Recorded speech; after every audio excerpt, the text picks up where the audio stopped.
थांबरे बाबा दादा पादा त्याच्यामध्ये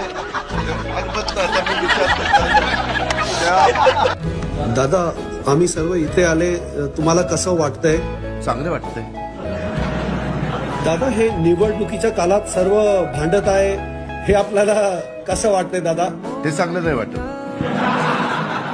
अरे काय, मी काय म्हातारा बितारा तुला दिसायला लागतो? अरे अजून पाहिजे ते करायला सांग, नाही केलं ते आयला पवारीच्या. दादा, तुम्हाला जोगेश्वरी मिसळचा टेस्ट कसा वाटला? खायला मला उत्तम वाटलं. एक जर मी जर तसं म्हणलेलं असेल तर ते शब्द मी मागे घेतो. त्याच्यावर प्रश्न मी प्रश्न मागे घेतल्यावर आता मी माझे शब्द मागे. गौतमी पाटीलचा विषय आहे की कार्यक्रम झाला मावळामध्ये, एका बाईला समोर नाचली. तुला काय वाईट वाटतं की पहिला समोर नाचेल, नाहीतर आणखीन कुणा समोरून नाचेल? तुला काय त्रास?